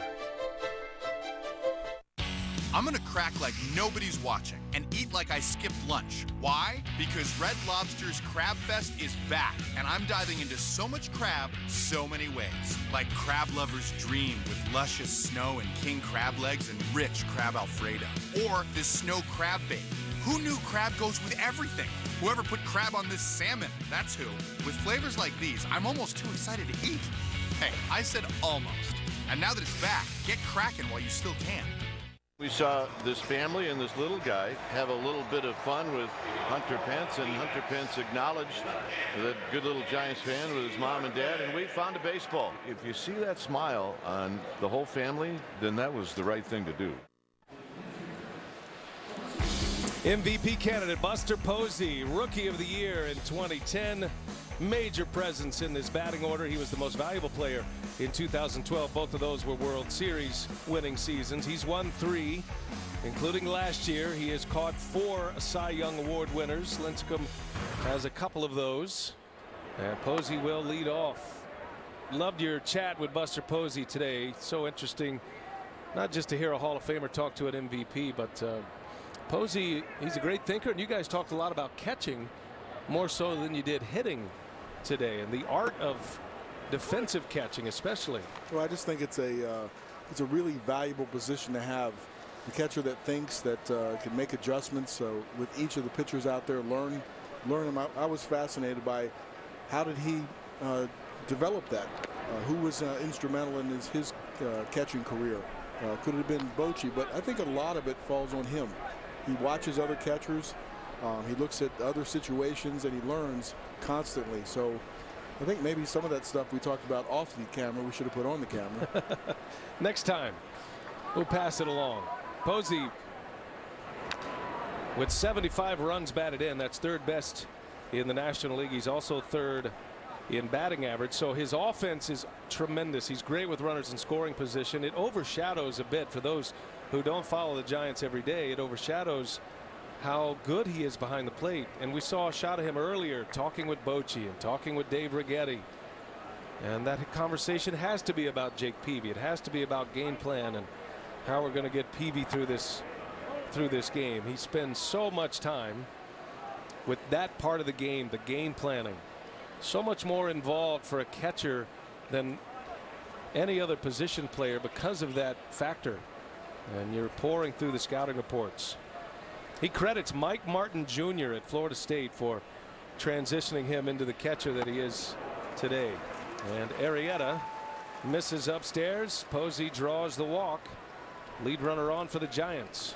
You know, in a day and age where we're looking at stats and everything is put into a computer, you still need the leadership of a guy behind home plate that can see and make adjustments as they go. So that if you get someone like Buster Posey behind the plate, yeah, it's great that he leads everything in offense, but the most important value is his ability to handle that staff and make those adjustments.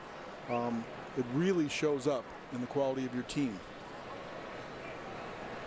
Here's Hunter Pence now with Posey at first. Arrieta is in there with a strike right down the middle. And if Posey's the consistent, the quiet presence and leader, Hunter Pence just the opposite. He is a lightning bolt, always fidgeting. He's a spark plug too. Yeah. They play so much better when he's back in the lineup. He brings energy, and I've never been a believer of just bringing energy to a game. I thought baseball was a game of control, but there are certain guys that can make everyone relax, that can rejuvenate the whole team just by the way he plays. Well, Pence has been in and out of the lineup this year. He was on the disabled list to start the year. He got hit. You see the protective brace he's wearing on his left wrist, and he was hit in spring training, so that knocked him out for a couple of months. He came back, and then he had a little tendonitis in that wrist, had to go back on the DL, and now he's been back since the All-Star break as Arrieta comes up and in again, and the Giants are getting a little perturbed at Jake Arrieta. They've already lost one player, Nori Aoki, who was hit in the head, and now that one buzzes the tower of Hunter Pence.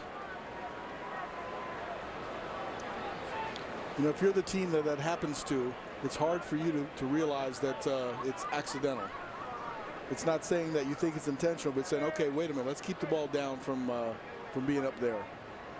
There is a part of the game where pitchers have used intimidation, and we're all really sensitive about that when it happens. And especially if you have somebody on the mound with that kind of stuff.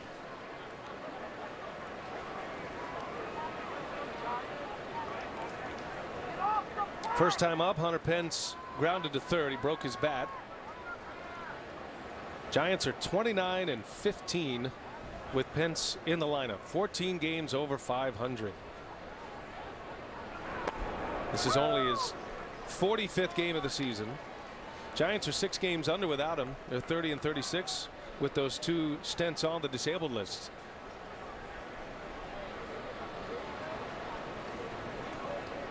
Traded from the Phillies to the Giants in 12. He was a big part of that World Series run. Liked it so much in San Francisco, decided to sign a long-term deal with the Giants. Rolls over, one to short. Russell to Coughlin. Can't get it out of his glove, and that's going to allow Pence to beat it down the line. A little bit of that inexperience shows up at second base for Coughlin. Well, just because you played the position at some point, and he played quite a bit of it in the minor leagues, it doesn't all come back to you so quick. Where to be on a sacrifice bunt, you might be a little out of position, or how much time do you need? What's your internal clock on this double play? This is a tailor-made double play in the big leagues. Even with Hunter Pence, who runs well to first base, that's still a double play. He got it stuck in the glove. It's just a matter of ironing some of those things out. And now the shift is on, which puts Coughlin in even more of an awkward position. And here is Brandon Belt. He takes a ball up and in. Yeah, it's interesting though, looking at this shift. I should restate that Madden has changed his philosophy here with the shift. Instead of moving Coughlin over deep in the hole, he moves Chris Bryant, the third baseman, into that spot.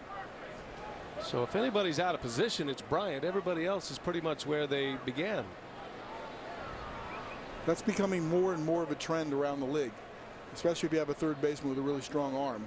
You can play him a little deeper, and it allows the second baseman to stay in a role of turning the double play if the ball is hit to the left side of the infield. So if you're the shortstop right now, Cal, and Addison Russell, not only is he the only infielder over on the left side, but he's in. So he was what you would consider halfway in. What's the double play if a ball is hit between Coughlin and Bryant? Is it Russell's job to cover the back? It's his job to get over there. Now the reason you saw him a little out of position was because Belt has the ability to bunt a ball over there. So he was trying to not play in his standard double play position. Right now where you see him out there on the field is more his standard double play position. But he was trying to take away the bunt a little bit, and he was risking some of his position to do that. 2 balls and a strike on Brandon Belt, with Pence at first, and Belt lays off. So that's one of the things when you do have all these exaggerated shifts, you have to communicate on the field about, if the ball's hit really hard at you, give me a little time. If the ball's hit a little slow, it's not your conventional rote way of turning the double play. So as everyone's learning their positions, communication is required. And if I was Addison Russell playing in there, I would have to remind those guys on the other side, hey, give me a couple seconds to get over there. Pence takes off, swing and a miss, throw to second, and Russell was late covering, and the ball hit Hunter Pence. That was a good throw by Montero. Would have been bang bang, but Russell didn't get there right away, and that'll be a stolen base for Hunter Pence. I was trying to see how late he was. He was trying to hold his position a little bit. Yes, he was late, and the ball seems to beat him there. Hits him in his shin as he's sliding into second base. Ouch, right on the shin. Yeah, Montero thought he had one right there. Nobody covering, though. Perhaps the shift had something to do with it. You don't know. So that puts Belt in an RBI chance now. Runner at second, 1 away. And the payoff pitch is a strike called inside corner. He got him. Brandon Belt is rung up, and he knew it. An about face. It's just a good two-seam comeback to the inside corner ball. He has that cutter that goes in and finds the inside part of the bat, but he also has that ball that comes back. It looks like it's going to be in. It comes back to the inside corner. So 2 men are out for the Giants, and here is Brandon Crawford having a huge year as well. 71 runs batted in for Crawford. He's 4th in the National League in that category. He's had great pop this year. 19 home runs for Brandon Crawford. His batting average is decent, 266. I mean, you got to start thinking about this guy as being most valuable as well. If he continues on this kind of pace, he's going to have 25 to 30 home runs. He's got a chance to drive at 100, all while playing a great shortstop. He's an excellent defender. The most valuable position on the field. I just said that because you're here. I was thinking about that because I don't want you coming up on me. I would disagree with you. I like the catcher, catcher position to be the one that you would fill. I'd want a Buster Posey type on my team if you want to build around. But the shortstop is in a position of leadership in the middle of the field. I didn't want to offend you. I'm not offended. Okay. Glad you could be realistic about it. Sends that one into right center. Playable for Soler. Now Fowler comes across to make the catch. So Arrieta strands a runner. Chris Bryant will bat. Cubs lead 2-0.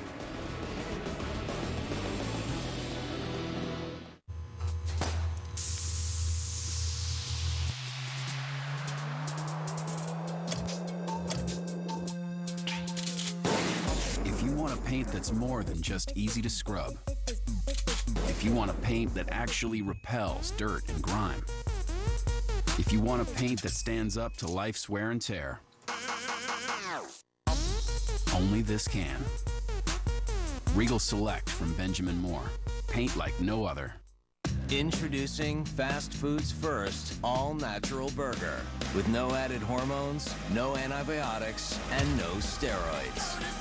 I just wanna break the rules. The All-Natural Burger at Carl's Jr. and Hardee's. She after our liquid gold. Whoa, she better not be. Our claim runs straight down to the gluten-free stuffing. It's gluten.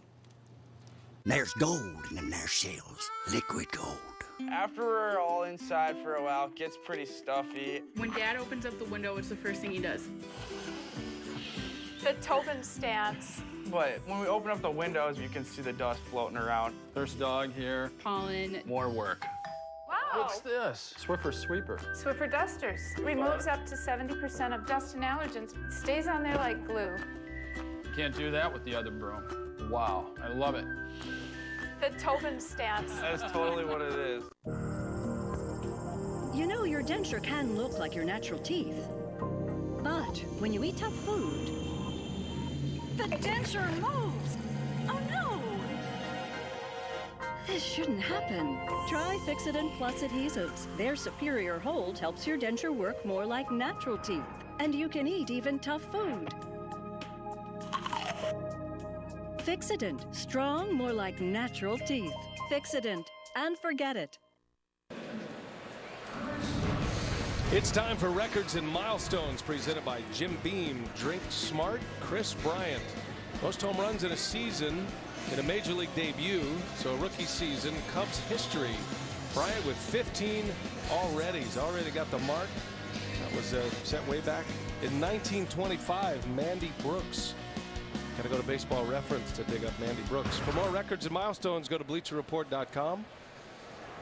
Bryant made the All-Star team this season. His batting average took a bit of a dip after the All-Star break. But he's had a good series here against the Giants. Homered early in this series. He leads off. Be followed by Soler, then Montero.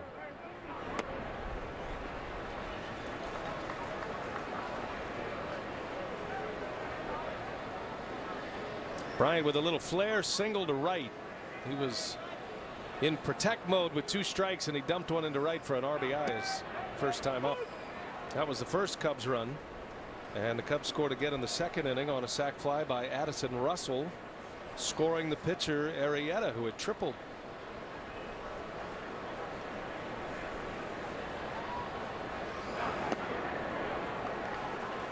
He's one of the guys I'd worry about a little bit with the long season. Having gone to the plate that many times, having played in, maybe that's what Joe Madden's talking about, is making sure he keeps them mentally fresh. Yeah, his numbers post All-Star break down.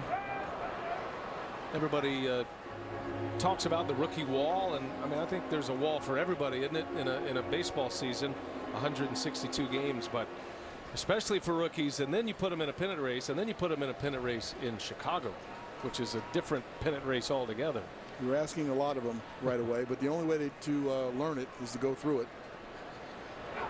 Bryant takes a ball, just missed, and he will draw the walk. So a leadoff walk given up by Peavy. That's his second walk allowed. Base runner Rigetti has a concerned look with the high pitch count for Peavy. Posey did all he could to make it look like a strike, but Peavy didn't get it. Yeah, it looked like it was just a little in to me, and maybe borderline down. And the low pitch is the one that the catchers work hardest to try to get. Here is Soler. Grounded to third, his first time up. And that's a bullet into left field, a base hit. Soler's really cranking it up in this series. That's his 6th hit in the 4th game of this series. Big, strong native of Cuba who can put some force on a baseball. You're going to see him hit a few more home runs. He's a line drive hitter, and he hits some of the hardest balls of anybody in the lineup. And it's just a matter of him understanding maybe to get a little bit of elevation or get a little bit under the ball and create some backspin that'll carry out of the ballpark, because he has the power. Here's Montero now. First and second for the Cubs. How do you create that? Is that a mechanical thing with your swing, or how you make contact with the ball? Is that a hand-eye coordination thing or a swing thing, I guess? Well, I think you need to stay within yourself and satisfied with that's how I hit. You're not going to take someone who hits line drives and then turn them into towering home run type hitters, because you're going to change their swing too much. But there are some small, subtle things you can do where you start to elevate the ball. Maybe it's a slight uppercut in your mind. Or it's just the ability to see the ball a little longer, wait a little longer, and your timing comes in a little bit better. Because if you're a little bit late, you hit a low line drive. If you're a little bit early, then you have the bat hit out just a quarter of an inch or so, and then you can produce some backspin and get the ball to get up in the air.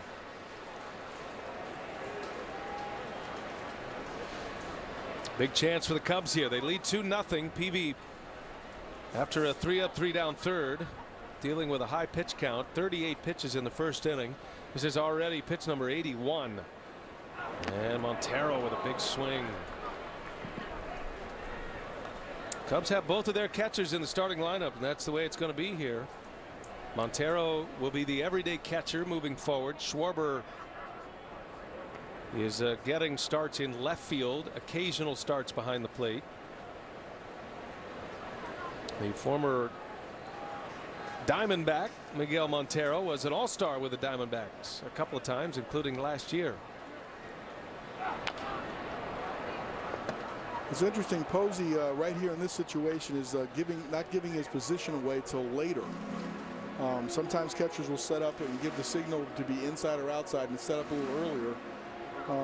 But if you're suspicious that the guy on second base is giving location, then you'll start to set up in and then jump outside at the last minute. Sometimes there's legitimate concerns about that. The catchers can look out there and see that he might be doing something a little different. And sometimes when you're just not playing well, you start to get a little paranoid too, and thinking that they're on everything, that it must be a reason for it. But if we watch him here, we'll see where he sets up. Now Posey, as he's going through the signs, was looking at Chris Bryant. Not sure if he's trying to steal the signs or not, but he'll reset it with Peavy. One thing you notice about Peavy, when Jake Peavy's right, when he's on his game, even recently, at this age, he works fast. He wants to get things moving, and he's not doing that today. He's taken a lot of time between pitches. Posey's been methodical in his pitch calling. It feels all by design. Maybe one of those days Peavy doesn't feel like he has good stuff, and yet he's trying to find a way through this lineup. I'm pretty sure right now it doesn't have anything to do with pitch selection or what fingers we're putting down or change the indicators. It is about maybe a signal that's coming in from second base, and they're concerned about it. So they change the signs. So he's still sitting right behind the middle where he gives a sign, and now jumps to the outside. And that's up the middle. Almost hit the bag. Crawford shovels it, and Adrianza makes the turn, and it's in time. Wow, what a double play. Montero believes he was safe. He is signaling into the Cubs dugout that they should take a look at this. Montero's not even leaving first base. He's so confident. Out was called at second and first. First look, I think he was out at first base, but And this is the umpire's dilemma right here. But this is a fantastic play, a shovel and a great turn right here, showing a little arm strength. But it looks like he beats it. And this starts to define when the ball is in the glove. It has to hit leather. It can't just enter the glove. It's got to actually make contact with the glove. And he was right. He's safe. I don't think there's any doubt about it. Cubs fans agree with you. Has not been made official yet. The umpire is still on headsets checking this one out. This is an official challenge by Joe Madden. The crew chief is fielding Colbreth. Yeah. And the calling umpire is Manny Gonzalez. Foot on the bag, ball not in glove, and we will see. We've seen a few not be turned around. Joe Torre, by the way, who is head of the umpires for Major League Baseball. He is at the ballpark today, met with the managers before the game. Maybe he didn't want anyone to know that he was here. And now you told everybody. Good point. Well, there's a call, safe. So Colbreth gets word from the replay center. Joe Madden wins the challenge. That's probably the most definitive look right there. Yeah, absolutely. Foot on bag, ball's not in yet. It was pretty clear that he had beaten it. I'm still amazed, though, that we're talking to Bochy earlier about Crawford and his development, and sometimes he thought there wasn't a play on the field he couldn't make, and his judgment has gotten better. But he was so calm at that shovel to the second base right there that almost turned that into a double play. So just one out as they reverse the call. Is it overturned? The official language. Madden will keep his challenge. Montero reaches on a fielder's choice. The Cubs have him at first and third with Jake Arrieta at the plate. Cubs pitcher had a triple his last time up on the first pitch he saw.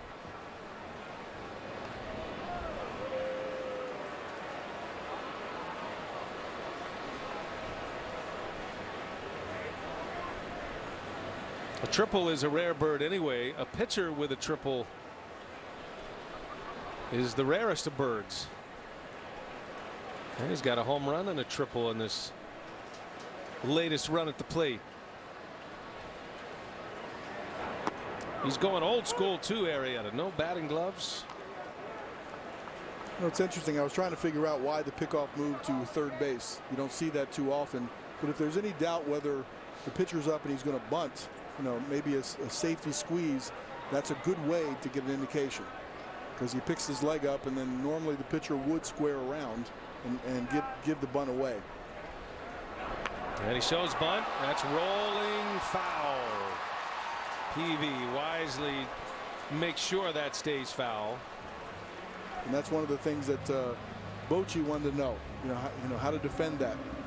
And normally that sign might come from the bench, but you never know with Posey behind home plate. It could be all him.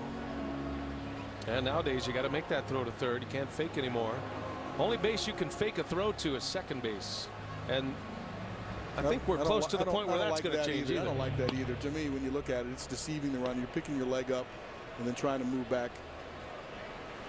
Giants have Javier Lopez in the bullpen. One out, 2-0 Cubs. Cubs threatening here, first and third, but the pitcher is at the plate. 0-2, and he bunts it foul, and that'll be a strikeout for Peavy. So that gets him a little light to the finish line in this inning. Arrieta's out. Strikeout number 4 for Peavy. And here is Addison Russell. That's one of those things that when you do learn the other manager, when Joe Madden was in Tampa, he would use that sort of safety squeeze and bunt it to create a little bit of havoc and try to bunt it towards the second baseman, get it past the pitcher to score a run. Many times he did that. So that's a play if you're defending a Joe Madden team. You put in the back of your head with first and third and one out. Now 2 outs with runners at the corners. And the rookie shortstop at the plate. And he swings at the first pitch into center field. Backing up on it, Pagan. He's got it. Inning over. Peavy muscles his way through 4. He strands a couple in the 4th.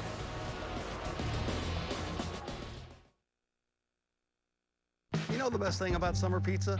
It tastes light, it tastes fresh, and it's pizza. Try our new grilled chicken margarita pizza, a large for only $12, and add a chocolate chip cookie for only $5 more. Better ingredients, better pizza. PapaJohns.com. This summer, you could win tickets every hour to concerts of your choice. Awesome. Yeah. But only with Pepsi.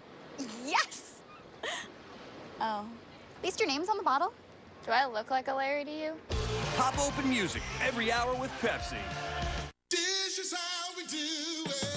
Introducing the Dish 2-year TV price lock. Get 190 channels and the award-winning Hopper HD DVR for just $49.99 every month for 2 years. And those hidden monthly fees others charge? With Dish's 2-year price lock, there are none. It's just $49.99. So sit back, relax, and watch TV. Not your bill. Lock it today and get Netflix or NFL Red Zone included for 1 year. This is how we do it. Call 1-800-DISH-LOCK. As our bourbon ages, a small amount evaporates. This is the Angel's share. Gone forever. But some liquid stays trapped deep inside the wood. This is the Devil's Cut. We've made history by extracting it. A richer, full-flavored bourbon. Devil's Cut from Jim Beam. I'm gonna crack like nobody's watching and eat like I skipped lunch. Why? Because Red Lobster's Crab Fest is back, and I'm diving into so much crab, so many ways. Like crab lovers' dream with luscious snow and king crab legs and rich crab Alfredo. Or this snow crab bake. Who knew crab goes with everything? Whoever put crab on this salmon, that's who. With flavors like these, I'm almost too excited to eat. Hey, I said almost. And now that it's back, get cracking while you still can. MLB on TBS is brought to you by the Lincoln Summer Invitation and by Red Lobster. Come in today and see food differently.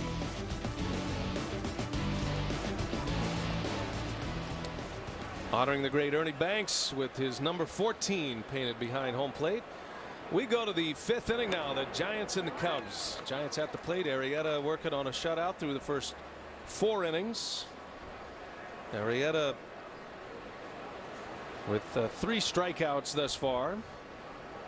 Giants had their best chance to score last inning and ended up stranding a runner in scoring position. Jake Peavy's been able to get through 4. A lot of pitches though. 87 pitches for Peavy. Bochy had his bullpen active last inning. It feels like Arrieta is pitching much better than Peavy, but then you look at the scoreboard, it's 2-0. The Giants are certainly right in it. Cubs have had some missed opportunities. Ray Adrianza, the switch hitting infielder, shortstop by trade. He's playing a lot of second base these days in the absence of Joe Panik, who is out with a back injury.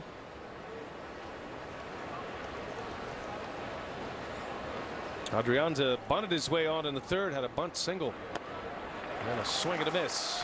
Strikeout number 4 for Jake Arrieta. Say the best seats at every ballpark for every game are available. Just visit MLB.com/tickets today. And there aren't many available seats here at Wrigley Field this weekend.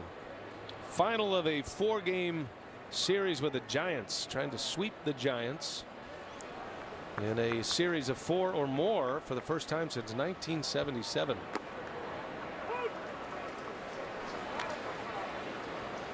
Cubs had a 4-game sweep on the road against Milwaukee prior to this series, and they're trying to make it back-to-back 4-game sweeps, or 2 4-game sweeps in the last 3 series, I should say. Chicago's won 9 out of 10.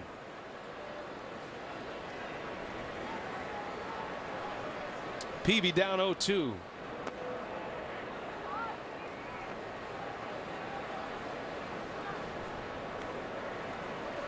Right now the Pirates lead the wild card race. Cubs number 2, Giants outside looking in, 2.5 back of the Cubs. Strike called. Arrieta hits the outside corner this time. Back-to-back Ks to start this 5th inning. And 5 punch-outs for Jake Arrieta, now back to the top of the order.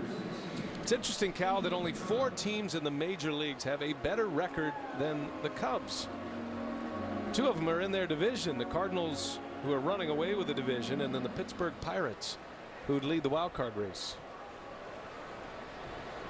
Cardinals, Royals, Pirates, Dodgers are the only 4 teams with a better record than the Chicago Cubs, who sit in the wild card 2 position.